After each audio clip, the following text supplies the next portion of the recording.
GK for all competitive exam YouTube চ্যানেলে তোমাদেরকে আরও একবার স্বাগত জানাই। আশা করি সকলে ভালো আছো। আমরা এই ক্লাসে আলোচনা করব বিষয়ভিত্তিক আলোচনা প্রতিটা অধ্যায়ের উপর।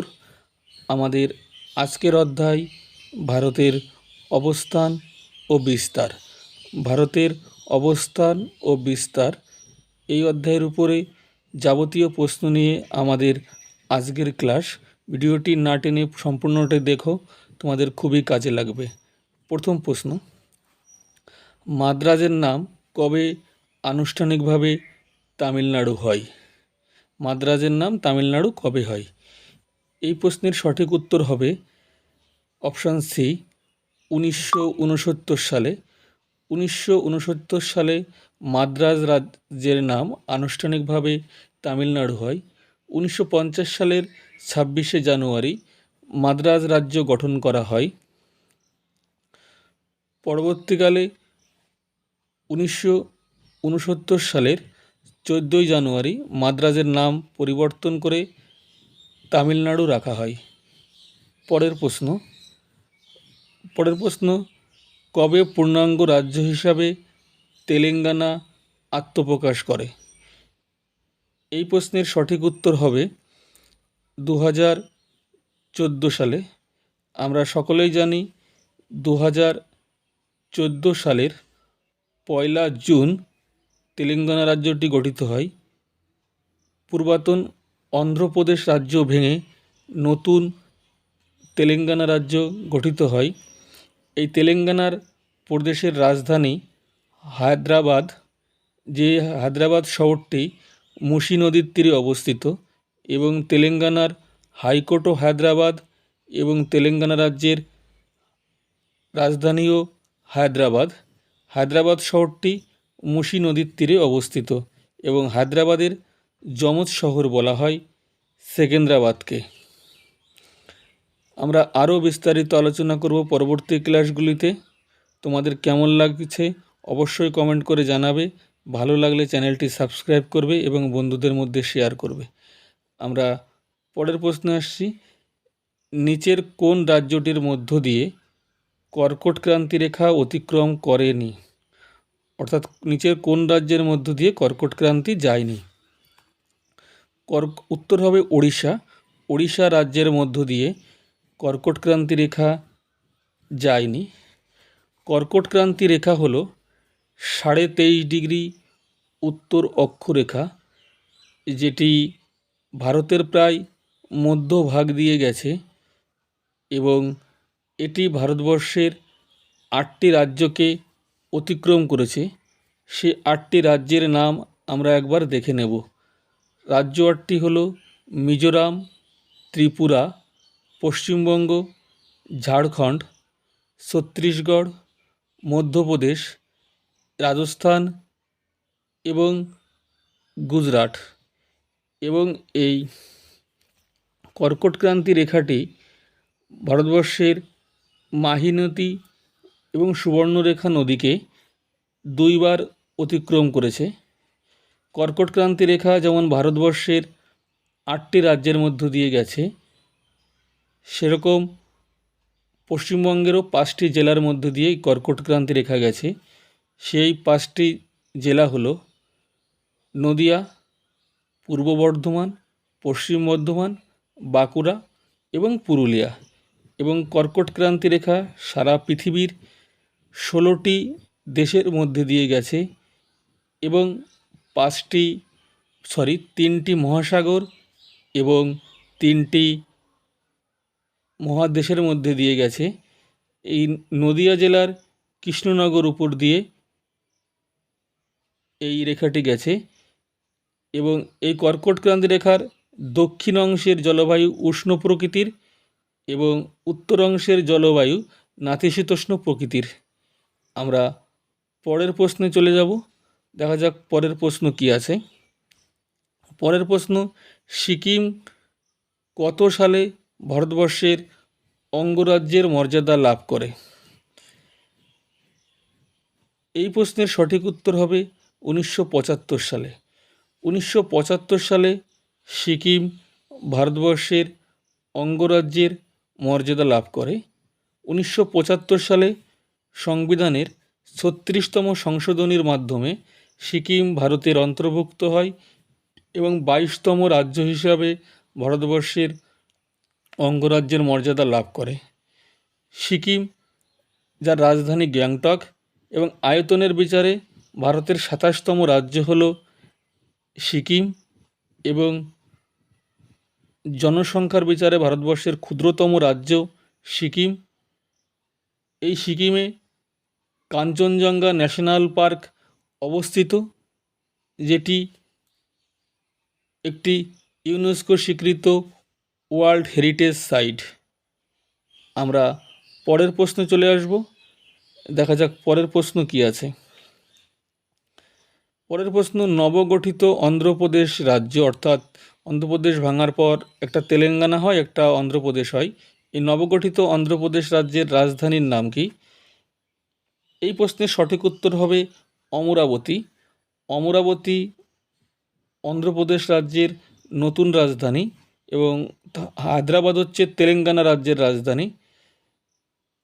এবং অন্ধ্রপ্রদেশের বিধান পরিষদীয় রাজধানী অমরাবতী, এবং প্রশাসনিক রাজধানী বিশাখাপত্তনম, এবং বিচার বিভাগীয় রাজধানী কুর্নুল। অন্ধ্রপ্রদেশকে বলা হয় রাইস বয়েল অফ ইন্ডিয়া, এবং বলা হয় এগ বয়েল অফ এশিয়া। প্রাচীন সাতবাহন বংশ কিন্তু এই অন্ধ্রপ্রদেশে রাজত্ব করত, এবং সাতবাহনদের রাজধানী কিন্তু ছিল অমরাবতী। এই অমরাবতী জায়গাটি বর্তমানে কিন্তু গুন্টুর জেলার কৃষ্ণা নদীর দক্ষিণ তীরে অবস্থিত। আমরা পরের প্রশ্নে চলে আসছি। দেখা যাক পরের প্রশ্ন কি আছে। পৃথিবীর মোট স্থলভাগের অংশ হিসাবে ভারত কত ভাগ? মানে পৃথিবীর মোট স্থলভাগের কত শতাংশ ভারতবর্ষ? এই প্রশ্নের সঠিক উত্তর হবে 2.4%। আমরা সকলেই জানি ভারত আয়তনে পৃথিবীর 7ম বৃহত্তম দেশ। রাশিয়া, কানাডা, মার্কিন যুক্তরাষ্ট্র, চীন, ব্রাজিল এবং অস্ট্রেলিয়ার পরে ভারত পৃথিবীর 7ম বৃহত্তম দেশ, যেটি আয়তনে 32,87,263 বর্গ কিলোমিটার। এবং পৃথিবীর মোট স্থলভাগের 2.4% হচ্ছে ভারতবর্ষ। আর পৃথিবীর স্থলভাগ জলভাগ মিলিয়ে মাত্র 0.57 অর্থাৎ 0.57% হচ্ছে ভারতবর্ষ। কানাডা এবং চীন, মার্কিন যুক্তরাষ্ট্র ভারতের থেকে আয়তনে প্রায় 3 গুণ বড়, এবং রাশিয়া ভারতের থেকে 5 গুণ বড়। কিন্তু ভারত পাকিস্তানের থেকে 4 গুণ বড়, এবং বাংলাদেশের থেকে 23 গুণ বড়। আমরা পরের প্রশ্নে চলে আসব। দেখা যাক পরের প্রশ্ন কি আছে। পরের প্রশ্ন, ভারতবর্ষের পূর্বতম রাজ্য কোনটি? এই প্রশ্নের সঠিক উত্তর হবে ভারতবর্ষের পূর্বতম রাজ্য হচ্ছে অরুণাচল প্রদেশ। অর্থাৎ ভারতবর্ষের সবচেয়ে পূর্বে অবস্থিত রাজ্যটি হলো অরুণাচল প্রদেশ।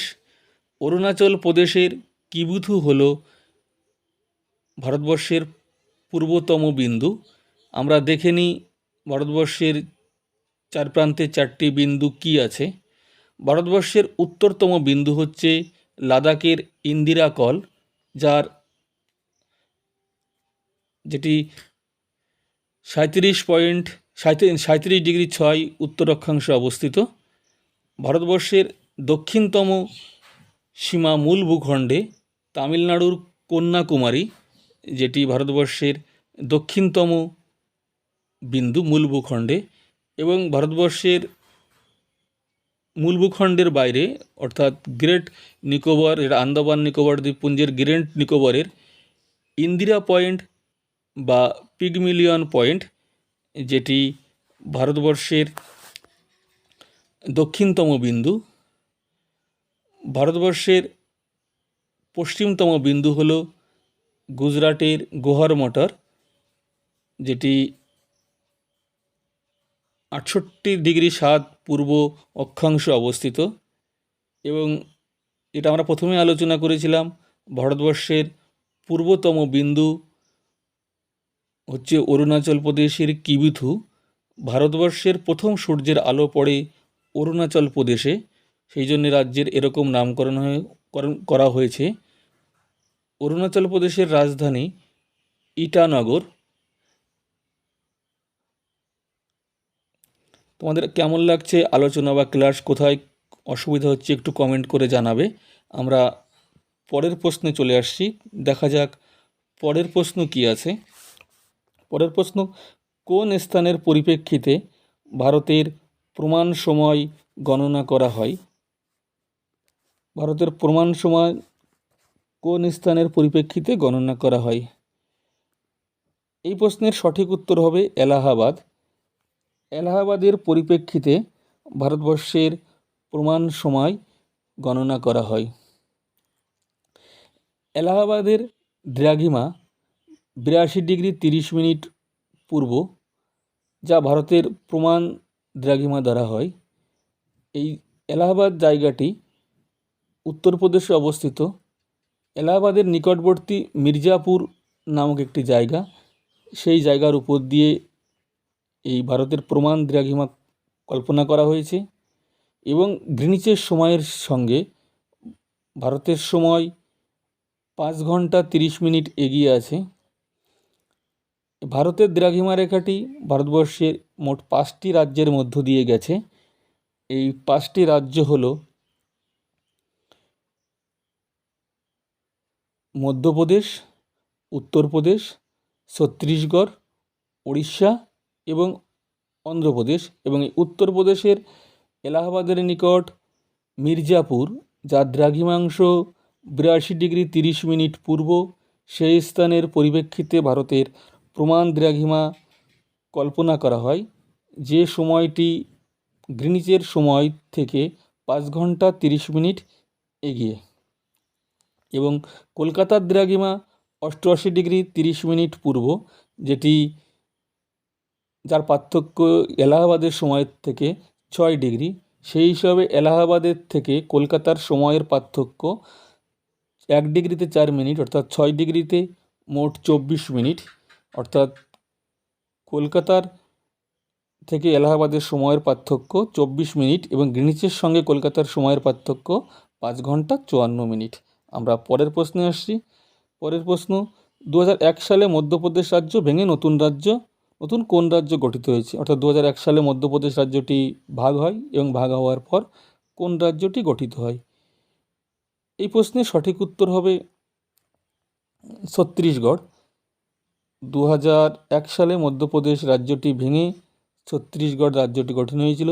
2001 সালের 1 নভেম্বর এই রাজ্যটি গঠিত হয়েছিল। মধ্যপ্রদেশ রাজ্যের দক্ষিণ পশ্চিমাঞ্চলের 16টি জেলা নিয়ে নবগঠিত ছত্তিশগড় রাজ্যটি গঠিত হয় এবং এই ছত্তিশগড় রাজ্যের রাজধানী হয় রায়পুর। কিন্তু রায়পুর রাজধানী হলেও তাদের হাইকোর্ট বিলাসপুরে অবস্থিত এবং এশিয়ার বৃহত্তম ম্যানমেড ম্যানগ্রোভ অরণ্য, সেটি কিন্তু ছত্তিশগড়ে অবস্থিত, যার নাম জঙ্গল সাফারি। তাহলে প্রশ্ন আসতে পারে, ছত্তিশগড় রাজ্য কবে গঠিত হয়? 2001 সালের 1 নভেম্বর। কটি জেলা নিয়ে গঠিত হয়েছিলেন তৎকালীন মধ্যপ্রদেশের? 16টি রাজ্য। ছত্তিশগড়ের রাজধানী কোথায়? উত্তর রায়পুর। ছত্তিশগড়ের হাইকোর্ট কোথায়? উত্তর হবে বিলাসপুর। এশিয়ার বৃহত্তম ম্যানমেড অভয়ারণ্যর নাম কি? জঙ্গল সাফারি। এটা কোথায় অবস্থিত? এটি ছত্তিশগড়ের রাজধানী রায়পুরে অবস্থিত। আমরা পরের প্রশ্নে চলে যাব। দেখা যাক পরের প্রশ্ন কি আছে। পরের প্রশ্ন, ভারতের ট্রোপোগ্রাফিক্যাল ম্যাপের নির্মাতা সার্ভে অফ ইন্ডিয়ার প্রধান অফিস কোথায় অবস্থিত? এই প্রশ্নের উত্তর হবে দেরাদুন। তারপর ভারতবর্ষের ট্রোপোগ্রাফিক্যাল ম্যাপ তৈরি করে সার্ভে অফ ইন্ডিয়া, যার প্রধান অফিস উত্তরাখণ্ডের রাজধানী দেরাদুনে। এই সার্ভে অফ ইন্ডিয়া স্থাপিত হয়েছিল 1767 সালে, অর্থাৎ ইংরেজ আমলে। এটি ট্রপোগ্রাফিক্যাল মানচিত্র প্রস্তুত ও প্রকাশ করে এবং সার্ভে অফ ইন্ডিয়ার পূর্বাঞ্চলের আঞ্চলিক অফিসও আছে, যেটা কলকাতার উড স্ট্রিটে অবস্থিত। এখানেও ট্রপোগ্রাফিক্যাল ম্যাপ পাওয়া যায়। দেরাদুন শুধু সার্ভে অফ ইন্ডিয়ার সদর দপ্তর নয়, ভারতবর্ষের অরণ্য গবেষণাগার দেরাদুনে অবস্থিত। ভারতবর্ষের নদী গবেষণাগার দেরাদুনে অবস্থিত এবং এই দেরাদুন হচ্ছে উত্তরাখণ্ড রাজ্যের রাজধানী। তাহলে প্রশ্ন যদি আসে ট্রপোগ্রাফিক্যাল ম্যাপ কারা নির্মাণ করেন, উত্তর survey of India. Survey of ইন্ডিয়ার প্রধান কার্যালয় কোথায়? উত্তরাখণ্ডের দেরাদুনে। এই সার্ভে অফ ইন্ডিয়ার পূর্ব অঞ্চলের আঞ্চলিক অফিস কোথায়? এটা পশ্চিমবঙ্গের উড স্ট্রিটে, কলকাতার। এবং এখানে নদী গবেষণাগার দেরাদুনে এবং অরণ্য গবেষণাগারও দেরাদুনে। আমরা পরের প্রশ্নে চলে আসছি, দেখা যাক পরের প্রশ্ন কী আছে। আয়তনে ভারতবর্ষ পৃথিবীর মধ্যে কততম দেশ? অর্থাৎ ভারতবর্ষের একদম সহজ প্রশ্ন, পৃথিবীতে যত দেশ আছে তার মধ্যে ভারতবর্ষের আয়তন কত নম্বরে? এই প্রশ্নের সঠিক উত্তর হবে সপ্তম। পৃথিবীতে মোট যত দেশ আছে তার মধ্যে সপ্তম বৃহত্তম দেশ হচ্ছে ভারতবর্ষ, যার আয়তন 32,87,263 বর্গ কিলোমিটার। এবং ভারতবর্ষ সপ্তম বৃহত্তম দেশ। 1 নম্বর রাশিয়া, তারপর কানাডা, তারপর মার্কিন যুক্তরাষ্ট্র, চীন, ব্রাজিল, অস্ট্রেলিয়া। এই 6টি দেশের পরেই সপ্তম বৃহত্তম দেশ ভারতবর্ষ, যা পৃথিবীর মোট স্থলভাগের 2.4% এবং জলভাগ স্থলভাগ মিলিয়ে পৃথিবীর মোট আয়তনের 0.57%। আমরা এর পরের প্রশ্নে চলে যাব। দেখা যাক পরের প্রশ্ন কি আছে। এর পরের প্রশ্ন হলো, ভারতের সঙ্গে কোন দেশের সীমানায় 3 বিঘা করিডর অবস্থিত? 3 বিঘা করিডর একটি বিখ্যাত আলোচিত জায়গা, যেটি ভারতের সঙ্গে একটি দেশের সীমানা আছে। সেটি কোন দেশের? এই প্রশ্নের সঠিক উত্তর হবে বাংলাদেশ। 3 বিঘা করিডর, যেটি ভারত ও বাংলাদেশের মধ্যে অবস্থিত। এই 3 বিঘা করিডর, যেটা 2011 সালে ছিটমহলে যাতায়াতের জন্য বাংলাদেশকে ইজারা দেওয়া হয় এবং পূর্বে এই 3 বিঘা করিডর জায়গাটা 12 ঘন্টার জন্য খোলা থাকতো, কিন্তু 2001 সালের 6ই সেপ্টেম্বরের পর থেকে এটাই 24 ঘন্টা এই জায়গাটা উন্মুক্ত থাকে বা খোলা থাকে, মানুষ তাদের প্রয়োজনে যেতে পারে। কিন্তু এখানকার আইন শৃঙ্খলা নিয়ন্ত্রণ করে ভারত সরকার। 3 বিঘা করিডরের, যেটা ভারত বাংলাদেশের মাঝে অবস্থিত, কিন্তু এর নিয়ন্ত্রণ সম্পূর্ণ ভারত সরকারের হাতে। আমরা পরের প্রশ্নে চলে আসছি, দেখা যাক পরের প্রশ্ন কি আছে। পরের প্রশ্ন, ভাষার ভিত্তিতে গঠিত ভারতবর্ষের প্রথম রাজ্য কোনটি?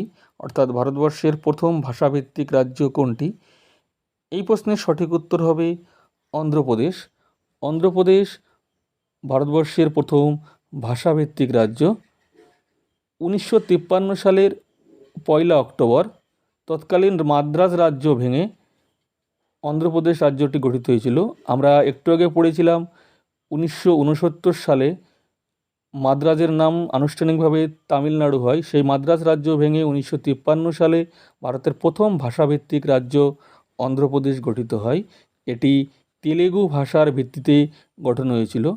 পৃথক অন্ধ্রপ্রদেশ রাজ্যের দাবিতে বিখ্যাত গান্ধীবাদী নেতা পট্টি শ্রীরামালু আমরণ অনশন করেন এবং 58 দিন অনশন করার পর তিনি মৃত্যুবরণ করেন এবং তার মৃত্যুর পর ভারত সরকার সকল দাবি মেনে নেন এবং 1953 সালে ভাষা কমিশনের ভিত্তিতে 1956 সালে কিন্তু এই অন্ধ্রপ্রদেশ রাজ্যটি গঠিত হয়েছিল। পরবর্তীকালে কিন্তু অন্ধ্রপ্রদেশ রাজ্যটিও ভেঙে যায়, ভেঙে একটি অন্ধ্রপ্রদেশ ও অন্যটি তেলেঙ্গানা রাজ্য গঠিত হয়। আমরা পরের প্রশ্নে চলে আসব, দেখা যাক পরের প্রশ্ন কি আছে। ম্যাকমোহন লাইন কোন দুটি দেশের মধ্যে অবস্থিত? ম্যাকমোহন লাইন কোন দুটি দেশের মধ্যে অবস্থিত? এই প্রশ্নের সঠিক উত্তর হবে চীন। ভারত এবং চীন, ভারত এবং চীন এই দুটি দেশের মধ্যে ম্যাকমোহন লাইন অবস্থিত। 1914 সালে সিমলা চুক্তির মাধ্যমে ভারতের উত্তর পূর্ব অঞ্চল এবং তিব্বতের মধ্যে ম্যাকমোহন লাইনটি স্বীকৃতি লাভ করে। বর্তমানে এটি ভারত ও চীনের মধ্যে একটি স্বীকৃত সীমানা। যদিও চীন সরকার এটাকে একটি বিতর্কিত অংশ মনে করে, কিন্তু সিমলা আলোচনায় প্রধান আলোচক তৎকালীন ব্রিটিশ ভারতের পররাষ্ট্র সচিব স্যার হেনরি ম্যাকমোহন নামে এই রেখাটির নাম, সীমানা রেখাটির নামকরণ করা হয়েছিল। এই লাইনটির দৈর্ঘ্য 890 কিলোমিটার, যেটি ভারতবর্ষের উত্তর পূর্ব সীমান্তে ভারত এবং চীনের মধ্যে অবস্থিত। ম্যাকমোহন লাইন, যেটি 1914 সালে সিমলা চুক্তির মাধ্যমে এর সীমানা নির্দেশ করেছিল এবং স্যার হেনরি ম্যাকমোহন ব্রিটিশ পররাষ্ট্র সচিব, তার নাম অনুসারে এর নামকরণ করা হয়েছে এবং এটির দৈর্ঘ্য 890 কিলোমিটার। আমরা পরের প্রশ্নে চলে যাব, দেখা যাক পরের প্রশ্ন কি আছে। পরের প্রশ্ন, নিচের কোন রাজ্যটি আগে নেফা নামে পরিচিত? নেফা অর্থাৎ নর্থ ইস্ট ফ্রন্টিয়ার এজেন্সি নামে পরিচিত ছিল কোন রাজ্য? এই প্রশ্নের সঠিক উত্তর হবে অরুণাচল প্রদেশ। অরুণাচল প্রদেশ আগে নেফা নামে পরিচিত ছিল। 1957 সালে আসাম রাজ্যের উত্তর পূর্ব অংশ নিয়ে এবং পূর্ব সীমান্ত অঞ্চল, যেটা নেফা, গঠিত হয়েছিল। 1972 সালের 21শে জানুয়ারি নেফা নাম পরিবর্তন করে অরুণাচল প্রদেশ গঠন করা হয়েছিল এবং 1987 সালের 20শে ফেব্রুয়ারি অরুণাচল প্রদেশ ভারতবর্ষের 24তম অঙ্গরাজ্যের মর্যাদা পায়। কিন্তু 72 সাল থেকে 87 সাল পর্যন্ত অরুণাচল প্রদেশ, যার আগে নাম ছিল নেফা, সেটি একটি কেন্দ্রশাসিত অঞ্চল ছিল। অরুণাচল প্রদেশ ভারতবর্ষের পূর্বতম রাজ্য। অরুণাচল প্রদেশের কিবুথু ভারতবর্ষের পূর্বতম বিন্দু। ভারতবর্ষে যদি প্রশ্ন আসে ভারতবর্ষের কোন রাজ্যে প্রথম সূর্যের আলো পড়ে, উত্তর অরুণাচল প্রদেশ। অরুণাচল প্রদেশের রাজধানী ইটানগর। ভারতবর্ষের পূর্বতম বিন্দু কি? কিবুথু, যেটি কোন রাজ্যে অবস্থিত? উত্তর অরুণাচল প্রদেশ। ভারতবর্ষের কোন রাজ্য আগে নেফা নামে পরিচিত ছিল? উত্তর হবে অরুণাচল প্রদেশ। নেফার পুরো কথা কি? North eastern frontier agency. এবং এটি কত সালে কেন্দ্রশাসিত অঞ্চল হয়? 1972 সালে 21শে জানুয়ারি। এবং 1987 সালে এটি ভারতবর্ষের একটা অঙ্গরাজ্যের মর্যাদা পায়। এবং অরুণাচল প্রদেশ ভারতবর্ষের কততম অঙ্গরাজ্য? এই প্রশ্নের সঠিক উত্তর হবে 24তম অঙ্গরাজ্য হচ্ছে অরুণাচল প্রদেশ ভারতবর্ষের। আমরা পরের প্রশ্নে চলে আসব, দেখা যাক পরের প্রশ্ন কি আছে। পরের প্রশ্ন, ডানকান প্রণালী। ডানকান প্রণালী কোন দুটি দ্বীপের মধ্যে অবস্থিত? ডানকান প্রণালী কোন দুটি দ্বীপের মধ্যে অবস্থিত? এই প্রশ্নের সঠিক উত্তর হবে দক্ষিণ আন্দামান ও ক্ষুদ্র আন্দামান। দক্ষিণ আন্দামান এবং ক্ষুদ্র আন্দামান এই দুটি দ্বীপের মাঝখানে অবস্থিত ডানকান প্রণালী। এই ডানকান প্রণালী, যেটি 48 অর্থাৎ 48 কিলোমিটার প্রশস্ত। আর এই প্রসঙ্গে উল্লেখ করি, সামব্রেরো চ্যানেলটি কিন্তু আন্দামান এবং নিকোবর দ্বীপপুঞ্জের মধ্যে অবস্থিত। আর ডানকান প্রণালীটাই অবস্থিত, যেটি হচ্ছে দক্ষিণ আন্দামান এবং ক্ষুদ্র আন্দামানের মধ্যে। এবং এই প্রণালীটির প্রশস্ত কিন্তু 48 কিলোমিটার। তোমাদের কেমন লাগছে ক্লাস অবশ্যই কমেন্ট করে জানাবে। ভালো লাগলে অবশ্যই চ্যানেলটি সাবস্ক্রাইব করবে এবং বন্ধুদের মাঝে শেয়ার করবে। তাহলে আমি আরও নতুন নতুন ভিডিও উপস্থিত করতে পারবো। আমরা পরের প্রশ্নে চলে আসব, দেখা যাক পরের প্রশ্ন কি আছে। পরের প্রশ্ন, ভারতবর্ষের কোন রাজ্যের সীমানায় সবচেয়ে বেশি সংখ্যক রাজ্যের সীমানা স্পর্শ করেছে, মানে কোন রাজ্যের সঙ্গে সবচেয়ে বেশি রাজ্যের সীমানা আছে? এই প্রশ্নের সঠিক উত্তর হবে উত্তরপ্রদেশ। উত্তরপ্রদেশ রাজ্যের সঙ্গে সবচেয়ে বেশি রাজ্যের সীমানা আছে। উত্তরপ্রদেশের সঙ্গে মোট 8টি রাজ্যের সীমানা আছে। সেই 8টি রাজ্য হচ্ছে উত্তরাখণ্ড, হিমাচল প্রদেশ, হরিয়ানা, রাজস্থান, মধ্যপ্রদেশ, ছত্তিশগড়, বিহার, ঝাড়খণ্ড এবং একটি কেন্দ্রশাসিত অঞ্চল এর সঙ্গে যুক্ত হবে, সেটি হচ্ছে দিল্লি। দিল্লি কেন্দ্রশাসিত অঞ্চলের সঙ্গেও কিন্তু উত্তরপ্রদেশের সীমানা আছে। আর 2 নম্বরে আছে ছত্তিশগড় ও আসাম। এদের সঙ্গে 7টি রাজ্যের সীমানা আছে। প্রথমে দেখে নেব আসাম রাজ্যের সঙ্গে যে 7টি রাজ্যের সীমানা আছে, সেই 7টি রাজ্য কী কী? সেই 7টি রাজ্য হচ্ছে পশ্চিমবঙ্গ, মেঘালয়, মিজোরাম, ত্রিপুরা, মণিপুর, নাগাল্যান্ড এবং অরুণাচল প্রদেশ। এই 7টি রাজ্যের সঙ্গে আসাম রাজ্যের সীমানা আছে। আর ছত্তিশগড়ের সঙ্গেও 7টি রাজ্যের সীমানা আছে। একবার দেখে নিই কোন 7টি রাজ্যের সঙ্গে ছত্তিশগড়ের সীমানা আছে। সেই 7টি রাজ্য হচ্ছে মধ্যপ্রদেশ, মহারাষ্ট্র, তেলেঙ্গানা, অন্ধ্রপ্রদেশ, ওড়িশা, ঝাড়খণ্ড এবং উত্তরপ্রদেশ। এই 7টি রাজ্যের সঙ্গে ছত্তিশগড়ের সীমানা আছে। তাহলে সবচেয়ে বেশি সীমানা আছে কার? উত্তরপ্রদেশের। কটি রাজ্য? 8টি রাজ্য এবং একটি কেন্দ্রশাসিত অঞ্চল, সেটি হচ্ছে দিল্লি। আর 7টি করে রাজ্যের সীমানা আছে, সেটি হচ্ছে আসাম এবং ছত্তিশগড় এবং অন্ধ্রপ্রদেশ এবং মধ্যপ্রদেশ। এদের কিন্তু 5টি রাজ্যের সঙ্গে সীমানা আছে। অন্ধ্রপ্রদেশ ও মধ্যপ্রদেশ 5টি, অসম ছত্তিশগড় 7টি এবং সবচেয়ে বেশি উত্তরপ্রদেশ 8টি। আমরা পরের প্রশ্নে আসছি, দেখা যাক পরের প্রশ্ন। আয়তনে ভারতবর্ষের বৃহত্তম জেলা কোনটি? অর্থাৎ ভারতবর্ষে যতগুলি জেলা আছে তার মধ্যে সবচেয়ে বৃহত্তম জেলা কোনটি? 2021 সালের হিসাব অনুযায়ী ভারতবর্ষে উত্তর হবে গুজরাটের কচ্ছ। গুজরাটের কচ্ছ ভারতবর্ষের বৃহত্তম জেলা এখনো পর্যন্ত। 2021 সালের হিসাব অনুযায়ী ভারতবর্ষে মোট জেলার সংখ্যা 748টি এবং এই 748টি জেলার মধ্যে সবচেয়ে বড় জেলা গুজরাটের কচ্ছ, যার আয়তন 45,652 বর্গ কিলোমিটার, এবং সবচেয়ে ছোট জেলা পুদুচেরি বা পন্ডিচেরির মাহে, যার আয়তন মাত্র 9 বর্গ কিলোমিটার। এবং ভারতবর্ষের মধ্যে সবচেয়ে বেশি জেলা আছে, সংখ্যায় বেশি জেলা আছে উত্তরপ্রদেশে 75টি এবং আমাদের রাজ্য পশ্চিমবঙ্গে জেলা আছে 23টি। এই 23টি জেলার মধ্যে সবচেয়ে বৃহত্তম বা সবচেয়ে বড় জেলা হচ্ছে দক্ষিণ 24 পরগনা এবং সবচেয়ে ছোট অর্থাৎ ক্ষুদ্রতম জেলা হচ্ছে কলকাতা। এবং প্রথমেই যে কথা বলেছিলাম, তাহলে ভারতবর্ষের সবচেয়ে বড় বা বৃহত্তম জেলা হচ্ছে গুজরাটের কচ্ছ এবং সবচেয়ে ছোট অর্থাৎ ক্ষুদ্রতম জেলা হচ্ছে পন্ডিচেরি বা পুদুচেরির মাহে। তোমাদের আশা করছি খুব ভালো লাগছে ক্লাস। আমি চেষ্টা করছি আরও ভালো করে তুলে ধরার। আমরা পরের প্রশ্নে চলে আসব, দেখা যাক পরের প্রশ্ন কি আছে। ইম্ফল কোন রাজ্যের রাজধানী? ইম্ফল একটা উত্তর পূর্ব ভারতের একটি শহর। এটি কোন রাজ্যের রাজধানী? এই প্রশ্নের সঠিক উত্তর হবে মণিপুর।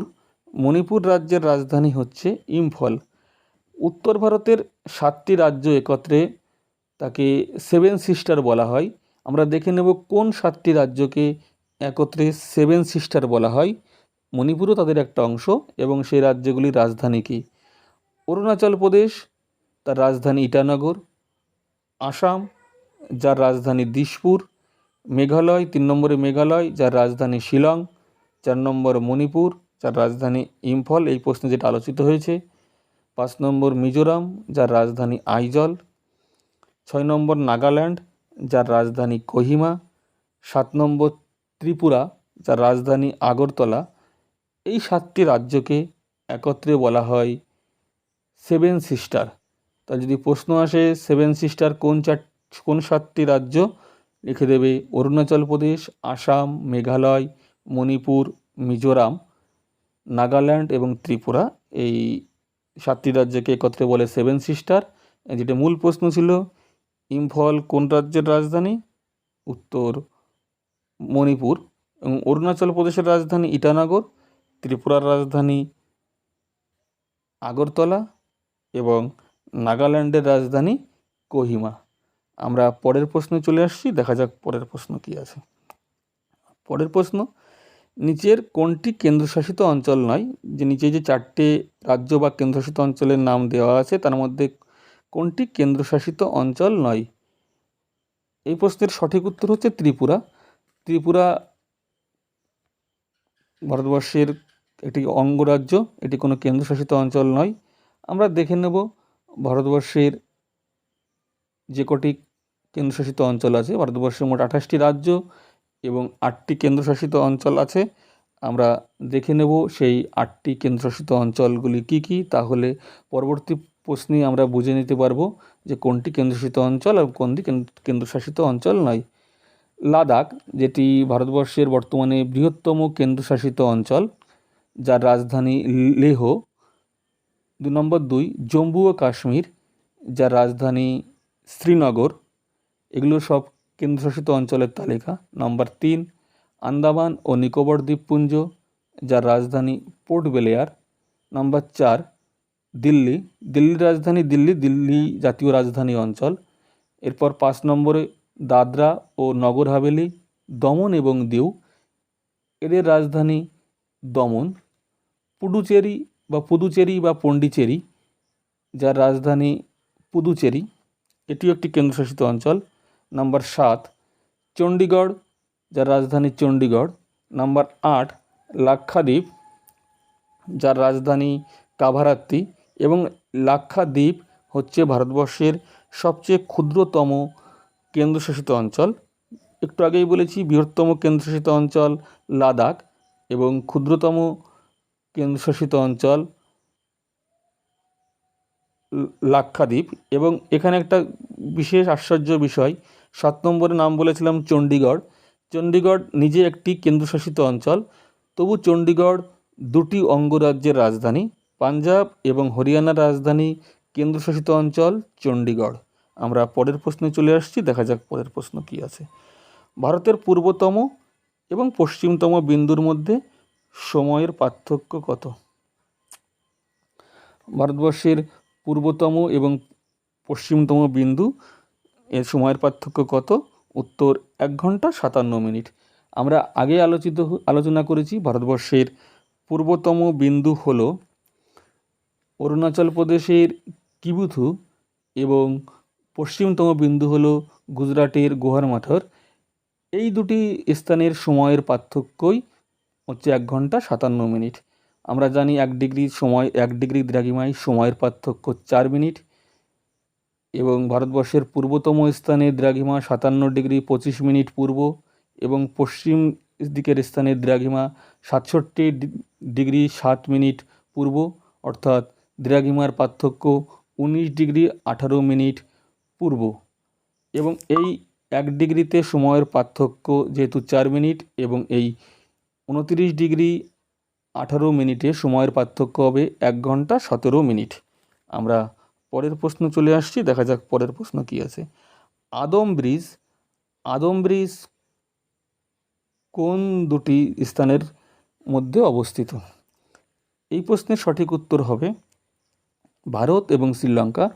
ভারত এবং শ্রীলঙ্কার মধ্যে আদম ব্রিজ অবস্থিত। আদম ব্রিজ বা রাম সেতু ভারতবর্ষের তামিলনাড়ু রাজ্যের দক্ষিণ পূর্ব উপকূলে পাম্বান বা রামেশ্বর দ্বীপ থেকে শ্রীলঙ্কার উত্তর পশ্চিম উপকূল মান্নার দ্বীপের মধ্যে অবস্থিত। চুনাপাথর দিয়ে তৈরি একটি ভাসমান অংশ, যার দৈর্ঘ্য 48 কিলোমিটার এবং আদম সেতুর উত্তরে পক প্রণালী এবং দক্ষিণে মান্নার উপসাগর অবস্থিত।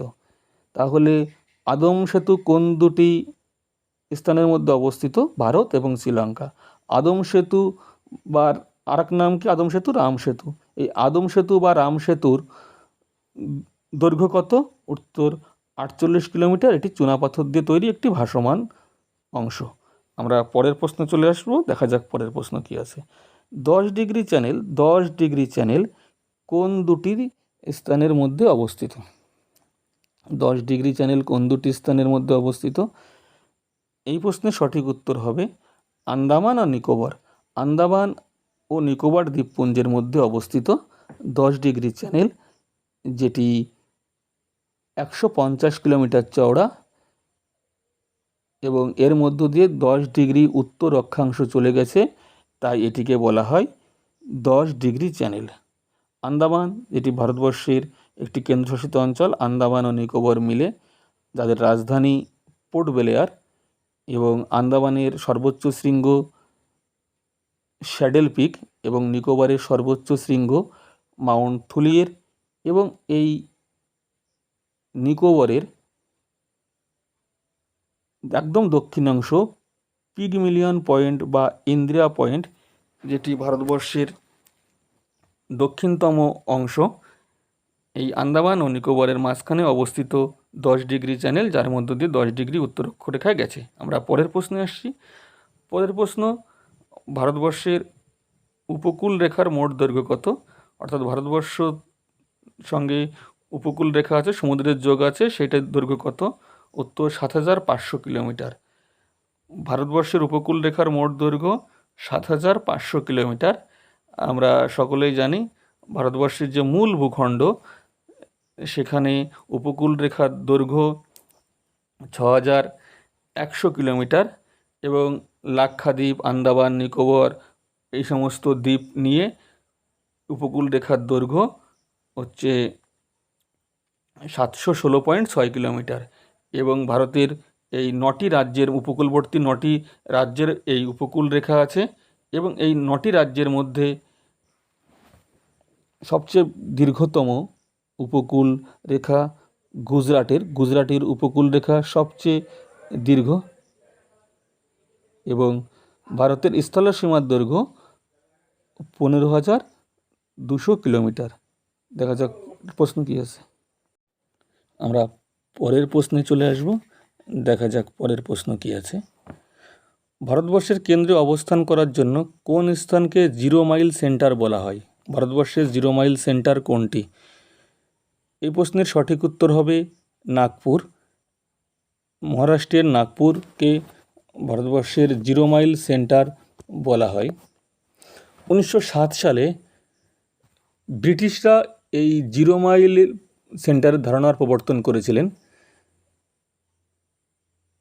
গ্রেট ট্রাইগোনোমেট্রিক্যাল সার্ভে অফ ইন্ডিয়ার একটি স্মৃতিস্তম্ভ স্থাপন করা হয়েছিল এই 0 মাইল সেন্টারে। এই 0 মাইল সেন্টারে এটা বেলে পাথরে গঠিত একটি স্তম্ভ, যেটি জিটিএস এবং বেঞ্চের মার্কের জন্য একটি ছোট পাথর ও 4টি স্টুনো ঘোড়া যার উপর যুক্ত করা হয়েছিল। স্তম্ভের চূড়ায় অবস্থিত স্তম্ভটি 1020.171 ফুট উঁচুতে অবস্থিত সমুদ্রপৃষ্ঠ থেকে। পরের প্রশ্নে চলে আসছি। কোন দেশের সঙ্গে ভারতবর্ষের দীর্ঘতম সীমানা রয়েছে? এই প্রশ্নের সঠিক উত্তর হবে বাংলাদেশ। বাংলাদেশের সঙ্গে ভারতবর্ষের সবচেয়ে দীর্ঘ সীমানা রয়েছে, এবং সেই সীমানার দৈর্ঘ্য হচ্ছে 4096 কিলোমিটার। অর্থাৎ 4096 কিলোমিটার এরিয়া জুড়ে ভারতের সঙ্গে বাংলাদেশের সীমানা। এছাড়াও ভারতের সঙ্গে এই 4096 কিলোমিটার জায়গা জুড়ে ভারতবর্ষের 5টি রাজ্যের সঙ্গে সীমানা স্পর্শ করেছে। সেই 5টি রাজ্য হচ্ছে পশ্চিমবঙ্গ, মেঘালয়, ত্রিপুরা, মিজোরাম এবং অসম। এই 5টি রাজ্যের সঙ্গে বাংলাদেশের সীমানা আছে। এরপরে চীনের সঙ্গে সীমানা আছে 3488 কিলোমিটার। 3488 কিলোমিটার সীমানা রয়েছে চীনের সঙ্গে, এবং পাকিস্তানের সঙ্গে সীমানা রয়েছে 3323 কিলোমিটার। নেপালের সঙ্গে সীমানা রয়েছে 1751 কিলোমিটার, মায়ানমার অর্থাৎ ব্রহ্মদেশের সঙ্গে সীমানা রয়েছে 1643 কিলোমিটার, ভুটানের সঙ্গে সীমানা রয়েছে 699 কিলোমিটার এবং সবচেয়ে কম সীমানা রয়েছে আফগানিস্তানের সঙ্গে, যা দৈর্ঘ্য মাত্র 106 কিলোমিটার। 106 কিলোমিটার দৈর্ঘ্য, যেটাকে বলা হয় ডুরান্ড লাইন। ভারত এবং আফগানিস্তানের মধ্যে সীমানা স্যার মর্টিমার ডুরান্ড যে 1896 সালে যে রেখাটি কল্পনা করেছিলেন সীমারেখাটা, সেটিই ভারত এবং আফগানিস্তানের মধ্যে সীমারেখা, যেটির দৈর্ঘ্য মাত্র 106 কিলোমিটার। অর্থাৎ সবচেয়ে বেশি সীমানা রয়েছে বাংলাদেশের সঙ্গে 4096 কিলোমিটার এবং সবচেয়ে কম সীমানা রয়েছে আফগানিস্তানের সঙ্গে মাত্র 106 কিলোমিটার। কেমন লাগছে একটু কমেন্ট করে জানাবে প্লিজ। আমরা পরের প্রশ্নে চলে আসছি, দেখা যাক পরের প্রশ্ন কি আছে। পরের প্রশ্ন, গ্রিনিচের সঙ্গে ভারতের প্রমাণ সময়ের পার্থক্য কত? গ্রিনিচের সঙ্গে ভারতের প্রমাণ সময়ের পার্থক্য কত? এই প্রশ্নের সঠিক উত্তর হবে 5 ঘন্টা 30 মিনিট। গ্রিনিচের সঙ্গে ভারতের প্রমাণ সময়ের পার্থক্য 5 ঘন্টা 30 মিনিট।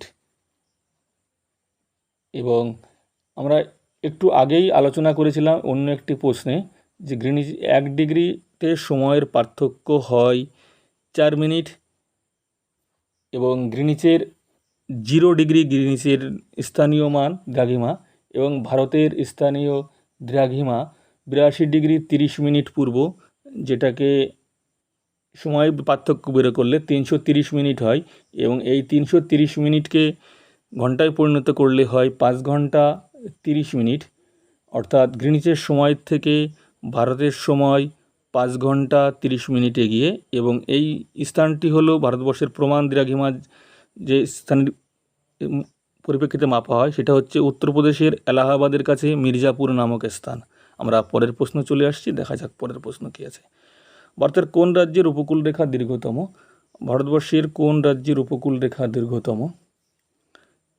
এই প্রশ্নের সঠিক উত্তর হবে গুজরাট।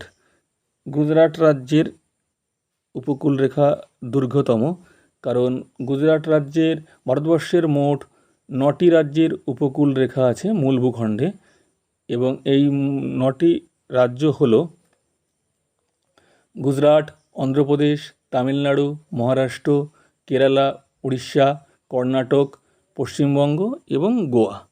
এই 9টা রাজ্যের মধ্যে সবচেয়ে বেশি উপকূল রেখা গুজরাটের, যেটি হচ্ছে 1214.70 কিলোমিটার। নাম্বার 2 অন্ধ্রপ্রদেশ, গুজরাটের পরেই অন্ধ্রপ্রদেশ, এটি দ্বিতীয় স্থানে আছে, যার উপকূল রেখা 973.70 কিলোমিটার। 3 নম্বরে তামিলনাড়ুর উপকূল রেখার দৈর্ঘ্য 906.90 kilometre. Number 4 Maharashtra 642 kilometre. Number 5 Kerala 569 kilometre. Number 6 Orissa 457 kilometre. Number 7 Karnataka 280 kilometre. Number 8 Paschimbanga, এটা খুব মন দিয়ে শুনে রাখবে, পশ্চিমবঙ্গের উপকূল রেখা 157.50 কিলোমিটার এবং গোয়া, যার উপকূল রেখা সবচেয়ে কম, যা 151 কিলোমিটার। তাহলে সবচেয়ে বেশি উপকূল রেখা গুজরাটের 1214.70 কিলোমিটার এবং সবচেয়ে কম উপকূল রেখা গোয়ার, যার দৈর্ঘ্য 151 কিলোমিটার। এবং পশ্চিমবঙ্গের উপকূল রেখা যেটা 8ম স্থানে আছে, যার দৈর্ঘ্য 157.50 কিলোমিটার। এবং ভারতবর্ষের মোট 9টি রাজ্যের মূল ভূখণ্ডের মোট 9টি রাজ্যের সঙ্গে উপকূল রেখা আছে। আমরা পরের প্রশ্নে চলে আসছি, দেখা যাক পরের প্রশ্ন কী আছে। পরের প্রশ্ন, 8 ডিগ্রি চ্যানেল কাদের মাঝে অবস্থিত? 8 ডিগ্রি চ্যানেল কোথায় অবস্থিত, মানে কোন দুটি স্থানের মধ্যে 8 ডিগ্রি চ্যানেল অবস্থিত? এই প্রশ্নের সঠিক উত্তর হবে লাক্ষাদ্বীপ এবং মালদ্বীপ। ভারতবর্ষের একটি ক্ষুদ্রতম কেন্দ্রশাসিত অঞ্চল লাক্ষাদ্বীপ এবং ভারতবর্ষের ক্ষুদ্রতম প্রতিবেশী দেশ মালদ্বীপ, এই দুটি দেশের মধ্যে 8 ডিগ্রি চ্যানেল অবস্থিত এবং এটি নিরক্ষরেখার উত্তরে 8 ডিগ্রি উত্তর অক্ষাংশ বরাবর অবস্থিত বলে এটাকে 8 ডিগ্রি চ্যানেল বলা হয়, যে 8 ডিগ্রি চ্যানেলটি লাক্ষাদ্বীপ এবং মালদ্বীপ এই দুটি স্থানের মধ্যে অবস্থিত। আমরা পরের প্রশ্নে চলে যাচ্ছি, দেখা যাক পরের প্রশ্ন কি আছে। পরের প্রশ্ন, নিচের কোনটি চারিদিকে স্থলভাগ বেষ্টিত রাজ্য, মানে চারিদিকে স্থলভাগ বেষ্টিত রাজ্য কোনটি? এই প্রশ্নের সঠিক উত্তর হবে বিহার। বিহার ভারতবর্ষের চারদিকে স্থলভাগ বেষ্টিত একটি রাজ্য, যার রাজধানী পাটনা, হাইকোর্ট পাটনা, গঙ্গা ও সোন নদীর মিলনস্থলে এটি অবস্থিত, এই পাটনা শহরটি। আর অপশানে যে বাকি 3টি রাজ্য ছিল, আমরা একটু আগেই আলোচনা করেছিলাম যে এদের কিন্তু চারিদিকে স্থলভাগ না, সমুদ্রের সঙ্গে উপকূল আছে। যেমন পশ্চিমবঙ্গের সঙ্গে 157.50 কিলোমিটার উপকূল রেখা আছে অন্ধ্রপ্রদেশ, যেটি ভারতবর্ষের দ্বিতীয় দীর্ঘতম উপকূল রেখা আছে, যার দৈর্ঘ্য 973.70 কিলোমিটার, এবং গুজরাট, যার উপকূল রেখা ভারতবর্ষের মধ্যে সবচেয়ে দীর্ঘতম 1214.70 কিলোমিটার উপকূল রেখা রয়েছে গুজরাটের সঙ্গে গুজরাটের সঙ্গে সমুদ্রের। আমাদের আজকের আলোচনা বা ক্লাস এখানেই শেষ। খুব তাড়াতাড়ি আমরা পরবর্তী বিষয়ভিত্তিক আলোচনা নিয়ে বা অধ্যায়ভিত্তিক আলোচনা নিয়ে তোমাদের সামনে হাজির হব। তোমাদের কেমন লাগছে বা কেমন লাগলো আগের ভিডিও, এই ভিডিও, বা কোথায় সংশোধন, সংযোজন, বিয়োজনের প্রয়োজন আছে, তোমরা অবশ্যই কমেন্ট করে জানাবে। তোমাদের সহযোগিতা পেলে আমি আরও অনেক ভিডিও আরও সুন্দরভাবে তোমাদের সামনে তুলে ধরতে পারবো। আর বেশি কথা নয়, তবে একটাই প্রশ্ন, এটা প্রশ্ন থাকবে, তোমরা উত্তরটা জানা থাকলে অবশ্যই কমেন্ট করে জানাবে। প্রশ্নটার উত্তরটা হচ্ছে, ভারতবর্ষের প্রমাণ দ্রাঘিমা বা প্রমাণ সময় কোন স্থানের পরিপ্রেক্ষিতে ধরা হয়? এই উত্তরটি তোমরা অবশ্যই কমেন্ট করে জানাবে। আর ক্লাস ভালো লাগলে অবশ্যই কমেন্ট করে জানাবে, ভিডিওতে লাইক দেবে, আর বন্ধুদের মধ্যে শেয়ার করবে। ধন্যবাদ সকলকে, সবাই ভালো থেকো।